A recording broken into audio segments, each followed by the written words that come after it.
শ্রীলঙ্কাতে আসছি, এখন হচ্ছে মানি এক্সচেঞ্জের দোকানে টাকা এক্সচেঞ্জ করতেছি। প্রত্যেকটা দেশেরই টাকা নিয়ে হচ্ছে সবারই একটা কিউরিওসিটি থাকে।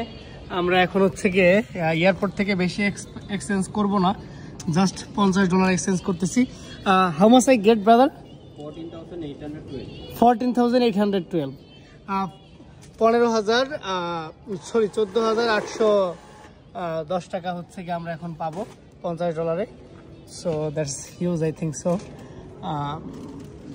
এটা হচ্ছে কি আজকে খরচ করব, তারপরে কালকে আবার অন্য জায়গা থেকে মানি এক্সচেঞ্জ করে নিব। আই থিঙ্ক বাইরে হচ্ছে বেটার অপশন পাবো। Thank you so much. এটা হচ্ছে 2 টাকা, এটা হচ্ছে 20 টাকা, এটা হচ্ছে 50 টাকা শ্রীলঙ্কান, এটা হচ্ছে 100, এটা হচ্ছে 500, এটা হচ্ছে 100, এটা হচ্ছে 5000। ওকে, থ্যাংক ইউ।